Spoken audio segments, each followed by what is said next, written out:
fought really just about everybody you possibly can. So at this point, in this stage, getting ready to try and become one championship champion, I mean, does anything really feel like a challenge anymore for you?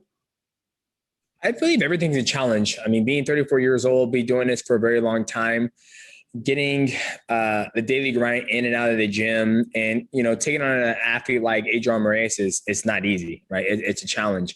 He's very long, very big for the weight class. He has a reach advantage. So the challenge would be, how can I cross distance without running into any trouble, getting there, getting my hands on him and imposing my will. So, right there, I just named, a challenge, and that's just one part of my career, and being a father, raising 3 children, getting them to school. And yeah, I mean, everything's a challenge. Do you think that people make too much out of the size difference? Because, you only have 3 losses in your career. Mostly everybody you fight is bigger than you. I wouldn't go that far, but yeah. I mean, when I was in North America, you're fighting guys who are 5'3", 5'4". My last couple of points have been a little bit more on the taller side. I believe Yuya's probably 5'5", and Tatsumi Wada is probably 5'6". Adrian Moraes is maybe 5'7", 5'6". I don't really know. So it's funny. I was talking to somebody, and they were like, dude, when you fight in America, you're fighting guys who are actually your height. Now, when you're in Asia, you're fighting guys who are taller than you. But that just shows you I'm up at a different weight class. I'm fighting at 135 to where in America I was fighting at 125. Yeah, definitely. And just speaking of, those bigger guys and the 135ers you've fought in the past, of course, you've fought the best one, arguably ever, Dominic Cruz. And, you guys go way back. Just curious, if you saw his recent fight and thoughts on him still being able to hang with guys in his division. Yeah. I saw his last fight. He looked great. Dominic Cruz has that same style. He likes to use a lot of head movement, a lot of footwork, just a lot of that movement.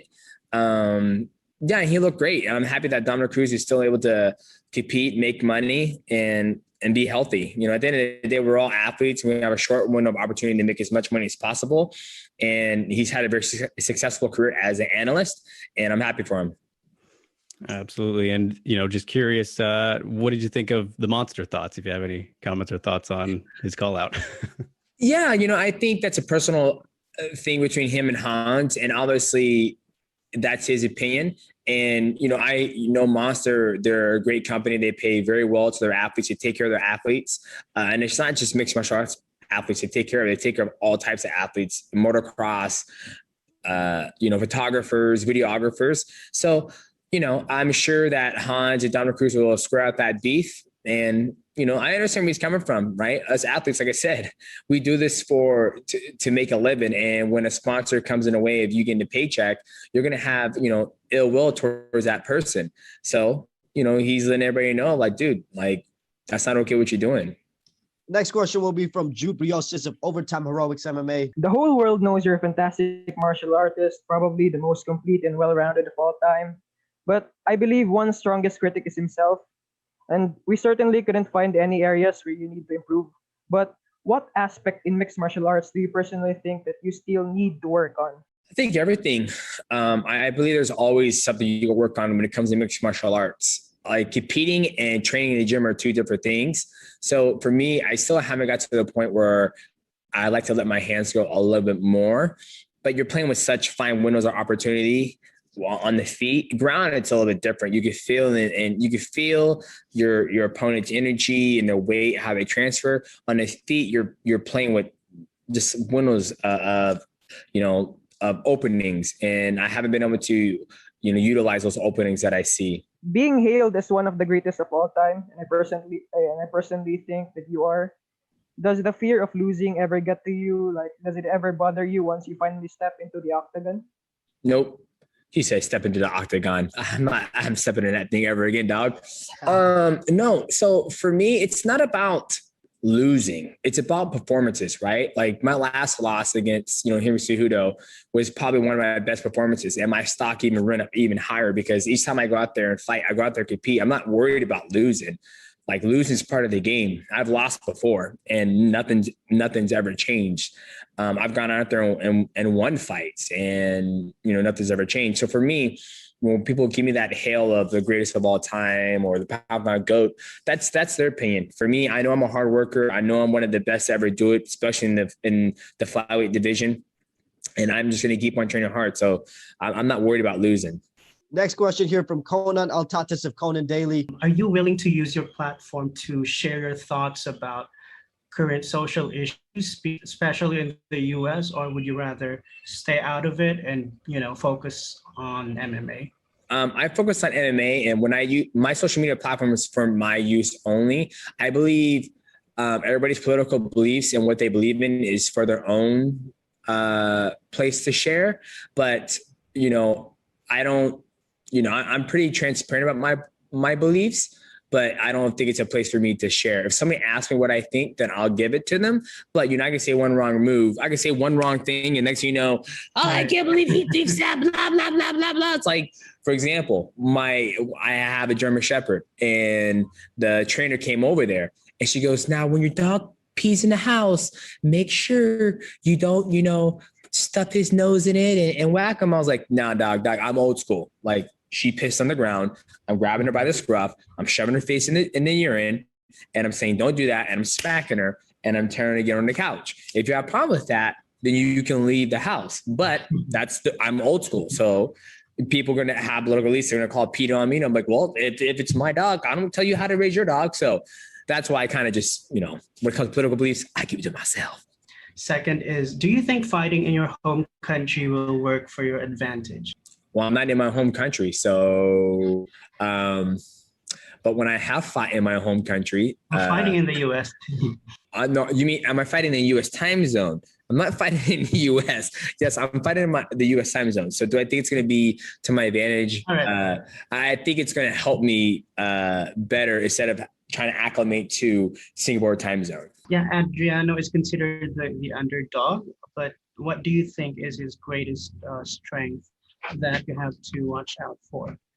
I think his greatest strength is his grappling. Like I said, he's very long I think he's very long for the division, very tall, and he has those long legs, phenomenal grappler. He likes to get on people's back, lock out the body triangle. With me being shorter, I've showed in the past, with Tatsumi Tawada, when he got my back, locked on the body triangle, took me like 3 minutes to get that thing off me. Didn't really take any damage from, Tatsumi Tawada being on my back, but, that's 3 minutes of me that I could have been working, trying to finish a fight, passing guard, throwing elbows, anything. So that's the biggest strength I believe Adriano has. Our next question here will be from Zach Harkness of MMA Island. So Moraes seems to have taken a trash-talking approach in the lead up to this matchup, which is kind of surprising considering your standing in the sport. Were you surprised that he took this attitude before the fight? And how does the trash talk quality compare to others that you've faced? I'm not, to be honest with you, I'm not sure like the way he's thinking, because I haven't really followed his career. So I don't know how he approaches his fight. So this is, I guess, new to me. But, I've had trash talk before in my fight, fighting John Dodson. I think John Dodson was the only one who really talk rap. But yeah, it's just the way he likes to take if he wants it. As you've beaten a lot of the contenders in the division, if you claim the belt, how would you feel about going for a second belt, moving up and facing an opponent that eluded you if he also wins the belt in John Lineker? Yeah, I wouldn't shy away from that, whether I win the belt or come up short. Me and John Lineker used to fight for the same organization, for the same division at 125. But if I don't foresee him getting past my teammate Bibiano Fernandes, and I have no interest ever fighting Bibiano Fernandes. Next question here from Nick of South China Morning Post. You just mentioned Bibiano there. We're doing a little live stream for this, and there was a question in the chat just asking, is there any news on the one championship GOAT himself, Bibiano Fernandes, when he may be coming back? I'm not sure. Bibiano Fernandes, he's doing very well. I speak to him almost at least three times a month, but he's at home. He just had his, I think 41th birthday. So he's doing good. He's just waiting for that next fight. I'm pretty sure the next fight with John Lineker, and I don't know who John Lineker is fighting next. I'm sure if John Lineker wins that, it might be him. But Bibiano, the man from the jungle, is always ready. He's just waiting for that phone call. We found out he had flight issues yesterday. He missed his media duties. So I was worried the fight wouldn't happen. But I presume it's all okay. But what's it like just having to constantly deal with the fight being rescheduled the last 18 months or so? It can be frustrating, but it's out of my control. So when the fight, we're supposed to fight, I believe it was last year, we're supposed to fight in China, and then we're supposed to fight in Jakarta. And then we got scheduled for February. Now it's in April. So there's a little frustration, but you just got to stay focused and stay healthy and keep on training. And that's all we did, to be honest with you. We just, we're getting ready in February. He's during Christmas. And I remember my coach came in and goes, hey, I think they want to push the fight back in April. They want to promote the fight during March Madness. I'm like, oh my God, can we just fight already? But we're here now. I'm excited. I'm happy that he made his flight. I hope he had a great flight. I hope he's feeling good, and we can get this fight done with. Your one championship career has been paired with Eddie Alvarez. You guys have always fought on the same cards. It's happening again. Well, how do you think his fight's going to go? Do you have a prediction for that? He's obviously backing you. I know you guys are pretty close. You did Brendan Schaub's show recently. Yeah, I got Eddie's back to the wheels fall off. Big fan of Eddie Alvarez, come a long way. I remember when he won the UFC lightweight championship. Now he's in, one championship. He had a very tough loss against Timothy Nasty-Nukin, and now he came back, bounced back with a win over Eddie Falang with that nice sweep, got the choke, and now he's got his hands full with Iuri Lapicus, and it's a little bit different. I tell people it's a little bit different for us to come over here, be quarantined like every other athlete is, and trying to stay active, trying to stay focused, trying to stay motivated. But I think he's going to go out there and do his thing. And for him, it's a little bit different as well because he's fighting guys that are a little bit bigger. Granted, Eddie does get to 190, but he's used to fighting guys at 155, not as tall. But it's going to be a good fight. I'm very excited for this fight with Iuri Lapicus. This next question will be from Jake Snooperowski of Rusty Cage Podcast NYC. Demetrious, you haven't been the challenger in a title fight since September 22nd, 2012, almost 9 years. How does your preparation change, especially mentally, in being the challenger rather than the defending champion? It never changes. The only thing that changes is that now I'm training for a 5-round fight instead of a 3-round fight. So that's nothing really changes. I've never had that mindset, even though when I won my first belt in 2012, and now I'm about to go for a different belt. It's my mindset never changes. It's just another fight. Cool. I'm also curious, how important is it to you and your legacy to show the world and especially Dana White that you're still at the top of the heap by winning this one championship belt?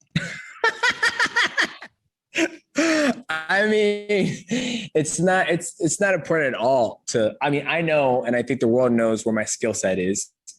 I've shown them my last fights, and I'm just going to go out there and do my thing. Obviously,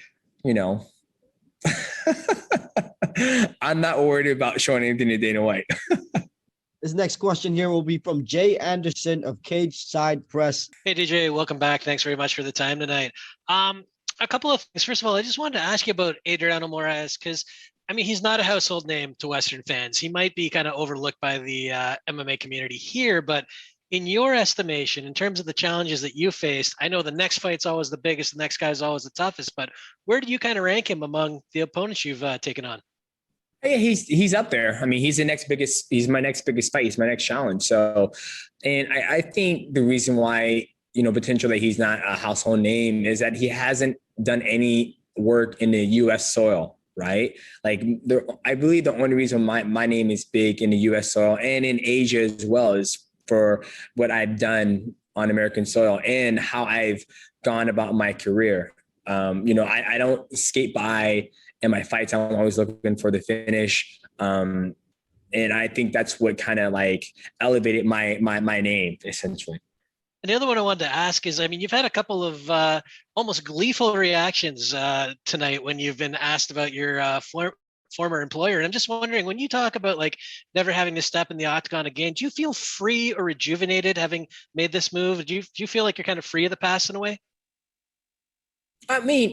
My past is, I don't run up from my past, and it's not like I don't like talking about it. I just love how it's catching people, right? I was like, well, how do you feel when you step in an octagon tonight? And I'm like, well, I'm not stepping in an octagon. It's because I'm still sharp. I'm basically analyzing all your guys' question. Well, the question that people are asking me. So, and the gentleman asked me do you think you need to go out there and prove to Dana White that you're still one of the best in the world? I know I'm still one of the best in the world. I know that for a fact. Whether I go out there and win or lose, I know I'm one of the best in the world. So I just chuckle about it. Do you feel that you're in a better place now than when you were a couple of years ago? Yeah, absolutely. Like I said, when I was in the UFC, I felt like I accomplished everything that I could. I felt like the only thing I could have accomplished more is going up there, try to do the double champ, or trying to get more pay-per-view buys. That's the only thing that I can look back on my UFC career. Like, that's the only two things that I never were able to accomplish. Like, how can I generate, 500, 600, 700,000 pay-per-view buys and go up to 135? But, at the end of the day, when it was those talks, I had stipulations that I wanted that they didn't want to meet. So here I am now. I'm in a brand new organization going for a world title. And if I could be champion of both sides of the world, that'd be phenomenal. Simon Romero of Behind the Grid. I just have this one for you here. So you got to be honest with me. You stood across the cage against Henry Cejudo in your career twice. Does it still bug you to this day that you haven't been able to settle the score for those two fights yet? No. That's the only one I got for you. So I appreciate the kind words. Thank you for your time, sir.